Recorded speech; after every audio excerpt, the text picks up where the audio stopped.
Je m'appelle Sylvie Archambault, j'ai joué dans Les Dangereux, L'Homme dérangé. Vous écoutez le balado des Dangereux. On sort de 2002, un film québécois peu fameux, puis on parle aux gens qui étaient dedans. On retourne en 2002, l'année où il y avait le Pepsi bleu, c'est le balado des Dangereux. Public de l'Internet, bienvenue à un autre épisode du Balado des Dangereux. Le balado que tu te dis, c'est-tu le dernier épisode? La réponse est non, je trouve toujours quelqu'un. Et avant de commencer l'épisode, il est arrivé une très grosse nouvelle dans le milieu du cinéma québécois. On a perdu une grande pointure de l'humour au Québec, Louis Saya. Et j'aimerais ça offrir mes condoléances à toute sa famille, les amis, les partenaires de jeu avec qui il a travaillé. Et ce que je trouve quand même assez spécial, puis ça me touche beaucoup de parler de ça, c'est que Louis Saya, probablement que vous le savez pas, mais depuis 2020, j'ai essayé de l'avoir. C'était le premier invité que j'ai essayé d'avoir.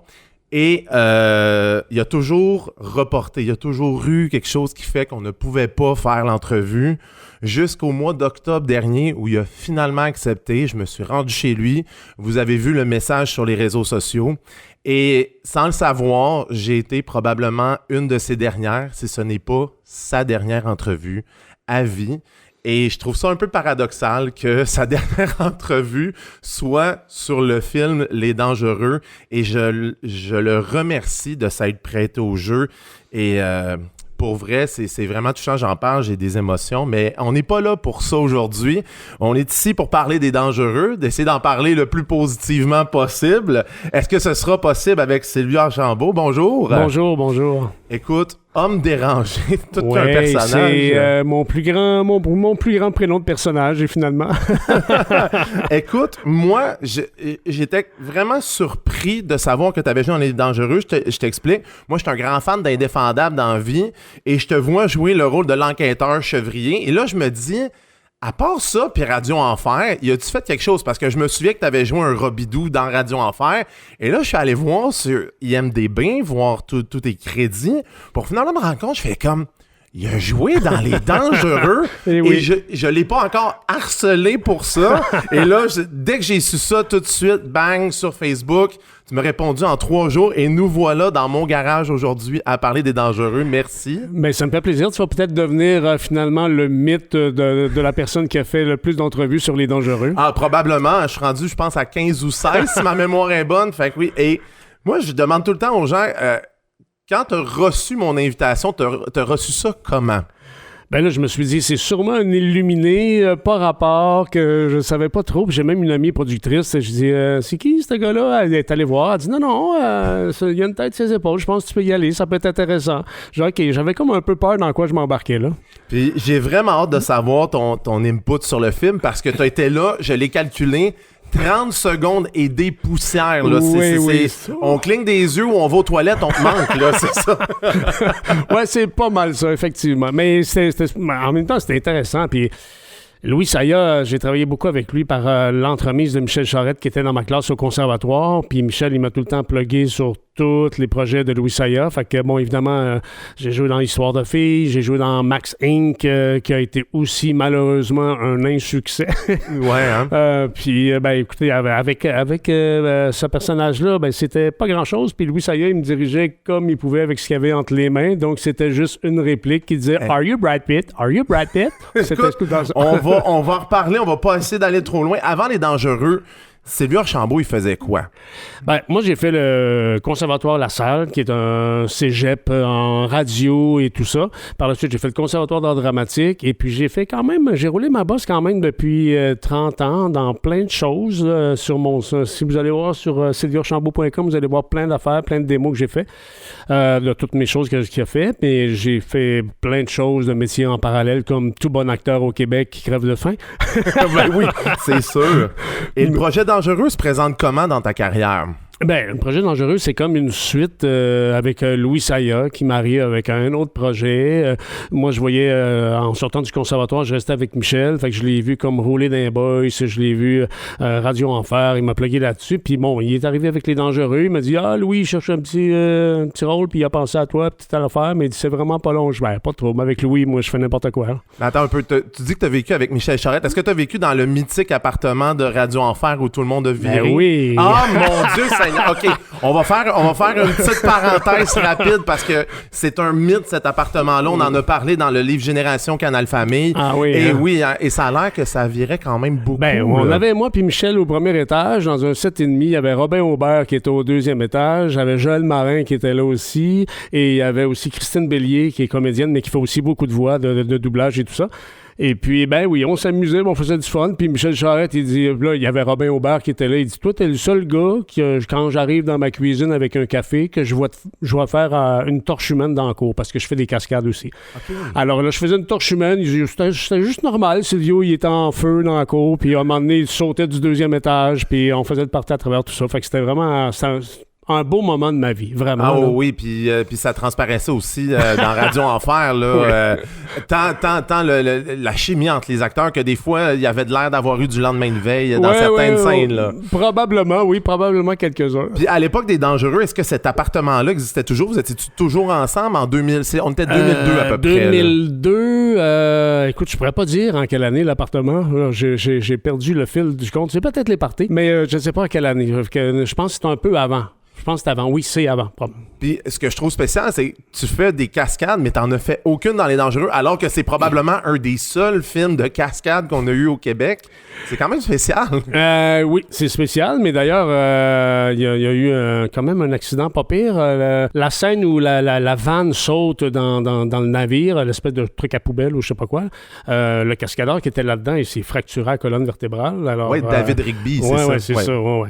Alors, oui, effectivement, il y a eu beaucoup de cascades là-dedans, il y a eu beaucoup de passes, mais moi, en fait, je suis comme un dérivé de cascadeur dans le sens que ma première formation, je suis comédien, fait que par la bande, étant donné que j'ai fait des arts martiaux et tout ça, ils m'ont mis rapidement sur des cascades, mes propres cascades, puis ils m'ont demandé de coordonner quelques cascades après. Aurais-tu aimé ça, faire des cascades sur le film? Ben oui, mais ça dépend comment ça a été encadré, là, parce que peut-être que ça allait aussi avec le résultat du film. Est-ce que c'était bien encadré ou pas, ou c'était tout croche? Je ne sais pas. Ah, c'est bon ça. Donc, le projet Dangereux, c'est via Louis Saya, via Michel Charette. Est-ce que tu te souviens de ta journée de tournage, parce que probablement que ça a duré juste une journée. Ah, je dirais même que ça a duré genre quasiment une demi-heure ou... À ce point-là? OK. Oui, c'est pas vraiment... Non, c'était pas très long. En fait, j'avais 2-3 plans là, que j'ai vus hier, là, parce que ça faisait longtemps que je l'avais pas vu, fait que je me le suis... remémoré en le visionnant avec ma blonde, puis elle a fait « My God! » Fait que dans le fond, c'est une demi-journée. Puis dans le fond, des partenaires de jeu, t'avais, je pense, Stéphane Rousseau. Puis... Kwasi Sangui, si je me trompe pas. Oui, qui passe à côté de moi, je me rappelais pas de son nom. C'est ça. Sur le boulevard Saint-Laurent. Exactement. Mais c'était quand même... c'était le fun, parce que Louis, tu sais, je l'aime bien, puis je sais comment il dirige, puis avec lui, j'ai fait souvent des ticounes. Dans les Boys 2 aussi, je faisais un ticoune de garage avec Patrick Labbé. Fait que c'est pratiquement le même personnage. On aurait pu interchanger 2 personnages. Mais on se prépare comment, avec une seule phrase « Are you Brad Pitt » pour livrer ça, que ça a de l'allure, puis ce soit crédible? Parce que t'as vraiment pas beaucoup de marge de manœuvre dans le film pour faire de quoi qui a de l'allure. Là. Non, ben, en fait, tu répètes chez vous, puis comme dit Michael Caine, tu refais ta ligne dans tous les sens, tu essaies de trouver des intentions différentes, puis tu essaies d'arriver sur la coche, puis Louis, il fait non, pas ça, un peu plus ça, un peu planqué, un peu plus niaiseux, un peu plus ci, un peu plus ça.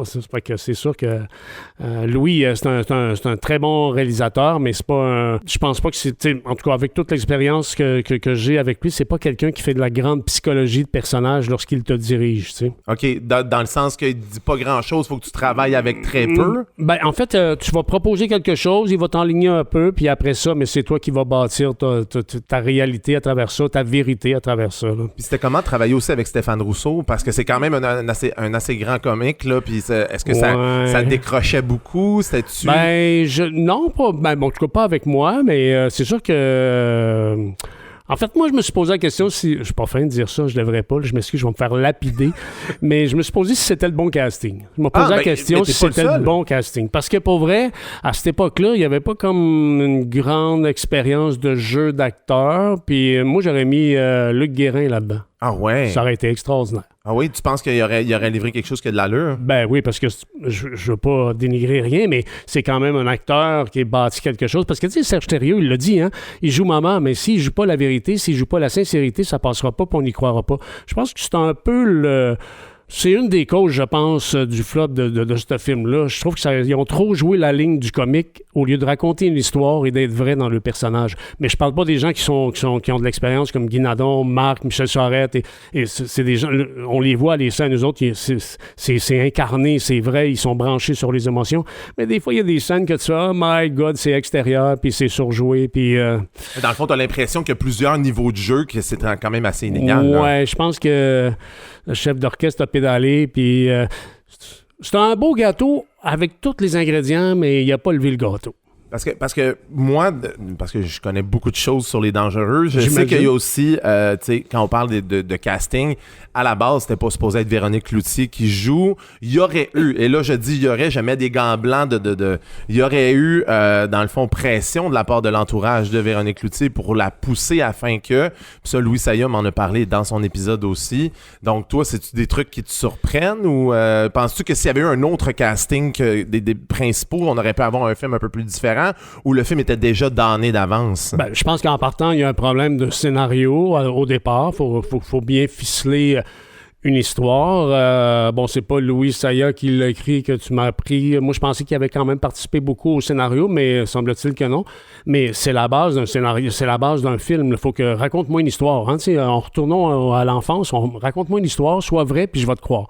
Fait que là-dedans, puis après ça, mais on engage des stars au lieu d'engager les bons acteurs pour les bons rôles. Mais juste pour être sûr, encore une fois, c'est des rumeurs que moi j'entends de Louis Saya qui aurait pas écrit grand-chose. Encore une fois, mets des gants blancs, je veux pas accuser personne. Non, mais c'est ce qui ressort de mes différentes entrevues par rapport à ce sujet-là. Puis aussi, il y a des gens qui n'ont pas voulu faire le balado, qui m'ont fidé sur certaines affaires.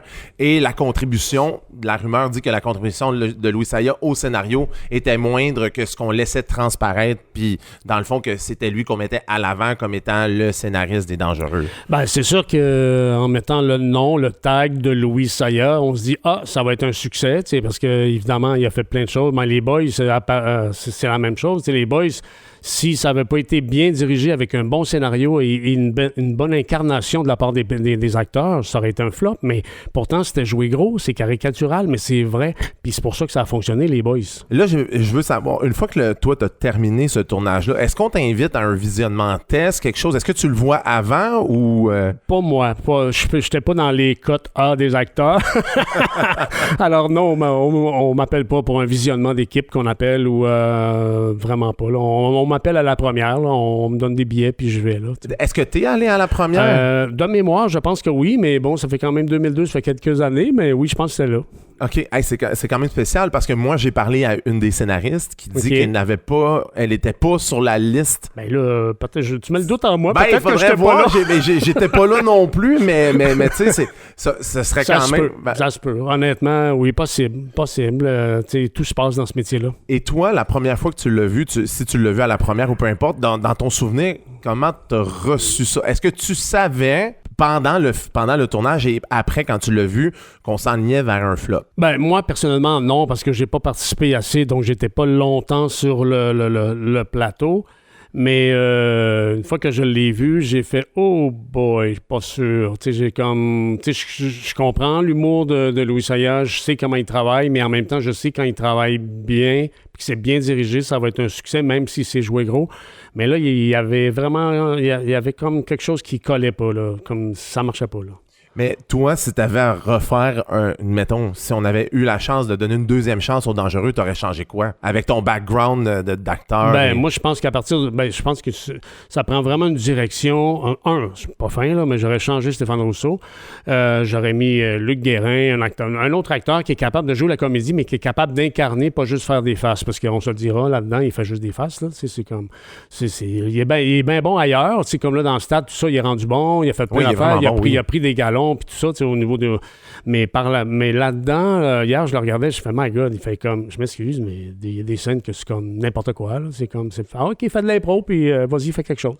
Alors, j'aurais fait ça, puis le scénario, je l'aurais peaufiné, puis 2, j'aurais fait une direction d'acteur quand même assez serrée, parce que plus on joue gros, plus on tombe dans la comédie, le danger, c'est de déraper, puis que ça soit juste un 5-7 sur la bosse, qu'on fait un peu n'importe quoi, là.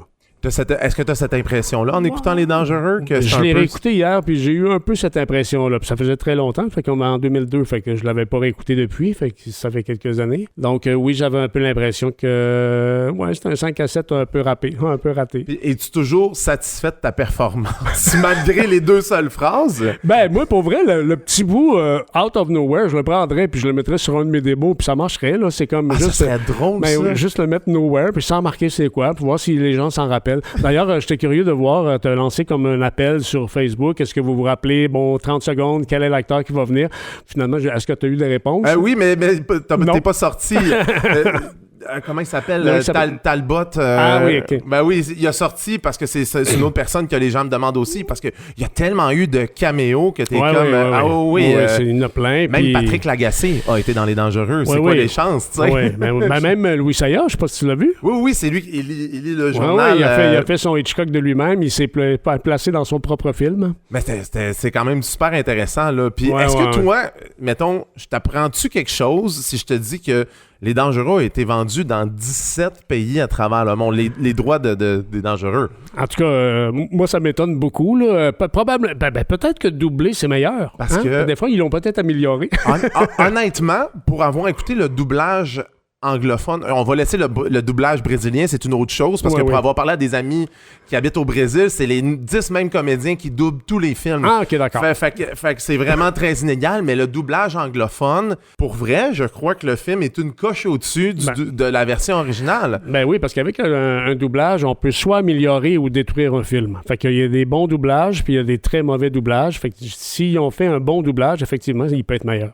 Parce que moi, malheureusement, le film n'est pas encore disponible en version numérique. Donc là, Éléphant, vous attendez quoi pour le numériser et le restaurer? Donc, moi, j'en ai une copie illégale sur ma chaîne YouTube. Puis, je vous jure, dès que Éléphant ou peu importe, Mélanie Productions font une version numérique, je l'enlève, promis. Mais c'est le seul moyen de pouvoir le visionner. Et j'ai mis aussi la version anglophone et la version portugaise. Ah oui? Et, je vais aller écouter ça. Pas portugaise, mais anglophone. Mais il y a des gens que je suis comme de d'autres pays qui écrivent puis qui disent merci de l'avoir mis en ligne.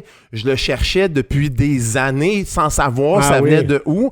Et il y a un certain... Je pense que c'est en Pologne, au Brésil. Là, c'est ça qu'il y a des gens qui aiment vraiment ce film-là et même la chanson La Balade des Dangereux. Fait même si le film n'a pas été super populaire ici, ça fait quoi de savoir que peut-être on a un certain culte dans d'autres pays que notre propre pays? Mais ça, c'est tout le temps drôle parce que, bon, moi, Les Dangereux, je ne savais pas, honnêtement. J'aurais douté. Quelqu'un m'aurait dit ça, j'aurais fait tu me niaises. Mais, tu sais, Radio Enfer, ça joue en Italie, ça joue tous des pays que je suis pas allé, là, tu sais. Ah, je savais même pas que ça avait joué dans d'autres pays. Ah, mais c'est comme, on reçoit des 2 piastres, des affaires à droite, à gauche, puisque, bon, les retours, même les gens qui ont des gros rôles, comme Michel, tout ça, c'est des pinottes, là, qu'on reçoit, là, quand c'est vendu. Fait que c'est tout le temps la blague avec les gens, c'est t'as reçu un chèque, oui, tu vas aller t'acheter un café puis un beigne, là, c'est à peu près tout ce que tu es capable de t'acheter. Mais en tout cas, j'espère que tu vas recevoir un jour un chèque des Dangereux quand il va se ramasser sur Éléphant ou en ligne, là. Je pense que ça va coûter trop cher le produire, fait qu'il l'annule dans ce temps-là.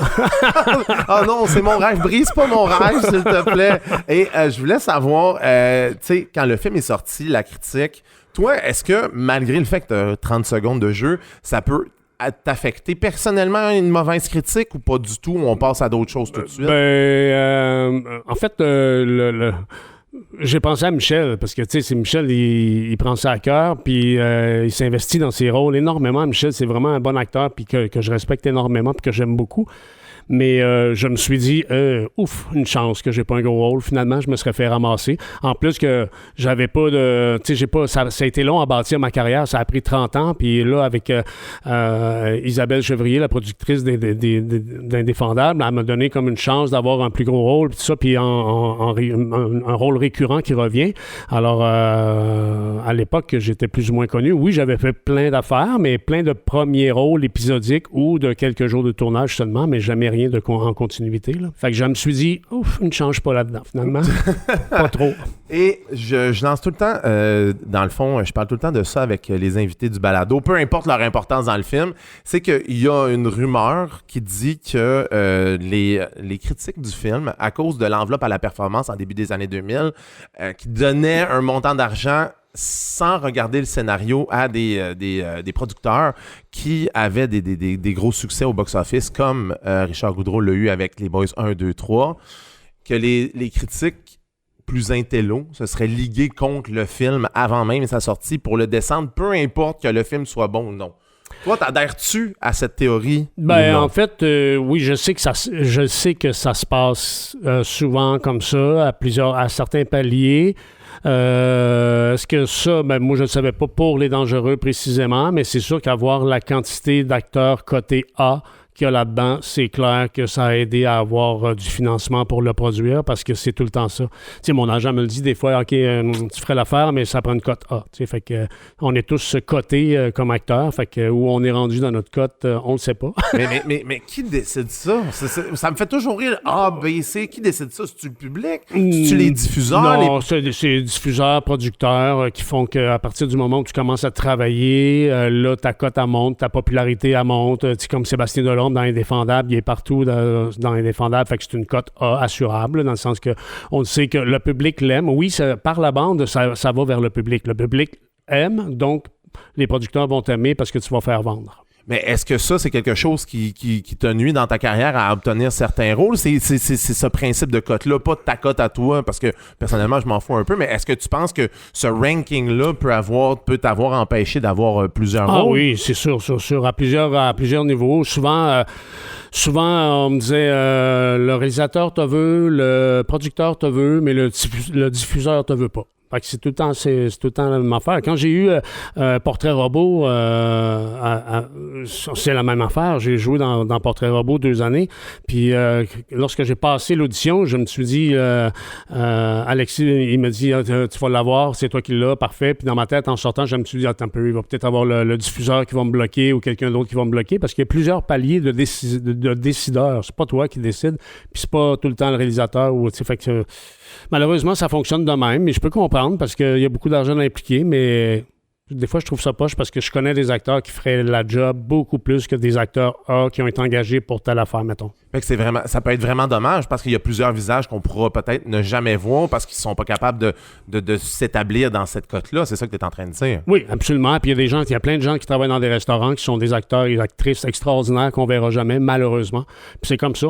C'est comme ils ont tous deux métiers. Moi, j'ai un deuxième métier. Je suis pompier. C'est comme on fait plein d'affaires pour survivre. Hop, on pogne des rôles, tant mieux, tout ça. Puis là, depuis 2 ans, ça va de mieux en mieux. Puis c'est ça. Attends, t'es pompier, là. Attends, là, moi, j'apprends quelque chose. Ben, je viens de le voir. J'avais même pas remarqué. Il porte un hoodie de pompier, puis j'étais comme... C'était peut-être juste une affaire cachée chez Simon. Non, mais celui-là, c'est en hommage à mon chien Arthur que j'ai dû faire euthanasier parce qu'il était blessé puis il tripait sur les pompiers. Fait que j'en ai fait faire un avec son dessin. Tout ça. Attends, mais comment on se ramasse? On passe d'acteur à pompier. Puis là, t'es à quel endroit, pompier, là? Ben là, je suis dans le secteur de Rimouski. Là, je suis à Montjoli, engagé à temps plein là-bas, mais je fais aussi Rimouski-Neigette et puis tout ça. Mais en fait, ça commence que j'étais cascadeur, coordonnateur de cascade et mon ami André Rio, qui est un éclairagiste de Montréal, mais qui habite à côté de chez moi, au Lac-Claude, à Saint-Narcisse. Il me dit, il cherche des pompiers, il me semble que je te verrai là-dedans. J'ai commencé ça parce que j'aime l'adrénaline et tout, puis finalement, j'aime ça, puis j'ai continué là-dedans. Fait que pendant que je ne joue pas, mais je réponds à des appels d'accidents de voiture et de feu et de plein d'affaires. Mais il doit y en avoir plusieurs acteurs qui doivent avoir une deuxième job comme toi, là. T'as pas le choix. Ah Mais ouais, sauf hein? que moi, je me suis dit, soit que je me ramasse dans une quincaillerie à 60, 65 ans, j'ai plus d'argent, ou j'ai un métier qui me passionne, qui me motive, que j'aime, là, que ce soit la prévention, l'incendie, l'intervention, mais j'avais envie de me trouver quelque chose que j'aime. Puis, est-ce que t'as toujours été à Rimouski? Tu fais Non, toujours ça fait Rimouski? seulement Ok. 5 ans.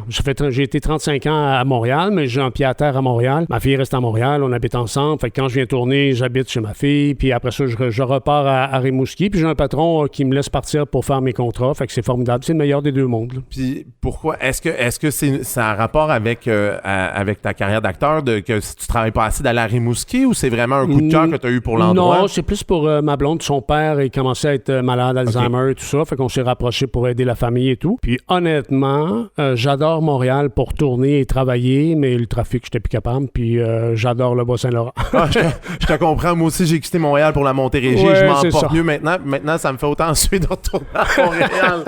J'aime mieux faire le détour, prendre le métro à c'est Longueuil que d'aller à Montréal avec ma voiture. Et maintenant, j'ai envie de savoir, qu'est-ce qui reste des dangereux aujourd'hui pour toi? C'est quoi? Ça représente quoi? En fait, pour vrai, la réflexion que j'en fais, c'est le plus bel exemple que c'est pas parce que tu engages un panier de fruits triple A que ça va fonctionner, là. C'est comme, il y en a de la star là-dedans, là, c'est extra. Fait que moi, c'est une belle leçon de vie d'artiste, dans le sens que je vois des gens qui se sont mis ensemble, des acteurs talentueux, mais là, ça n'a pas levé, puis je me dis, c'est pas parce que tu mets plein de gens connus ensemble que ça va faire un bon film. Fait que allons-y pour le talent, puis allons-y pour les acteurs et les actrices qui sont faits pour le rôle que tu cherches. Il faudrait retourner à la base. Raconte-moi une histoire, puis engage le bon monde. Ah, c'est tellement bien dit. Hey, Silvio, merci beaucoup de t'être prêté au jeu du balado des dangereux. C'est malade. Ça me fait plaisir. Puis moi, j'ai envie de faire une demande au public. J'aimerais ça. Je le fais jamais. Tu sais, je suis commandité par rien. Je fais ça pour le plaisir. Mais j'aimerais ça, si vous avez un petit 2 minutes, allez sur Spotify, allez sur Apple Music, laissez une évaluation, laissez-moi un commentaire. Puis je sais, il y en a beaucoup qui m'écrivent, qui me disent « Ah, mais pourquoi t'as pas reçu tel artiste? » La raison, c'est qu'ils pensent que le balado est pas important. Donc, ou peut-être qu'ils pensent qu'il n'y a pas une certaine popularité. Fait que si vous voulez un artiste vraiment du balado, allez leur écrire. Puis là, ils vont se rendre compte qu'il y a une certaine popularité, qu'il y a des gens qui veulent les entendre parler des dangereux. Fait que c'est ce que j'aurais à vous dire en terminant. Silvio, merci. Merci beaucoup. Vous avez écouté le balado des dangereux, un concept pensé, animé et produit par Marc-André Roy. L'habillage sonore a été réalisé par Dominique Hamel. Pour ne rien manquer des tout derniers développements du balado des dangereux, rendez-vous sur la page Facebook officielle de l'émission. C'est le balado des dangereux.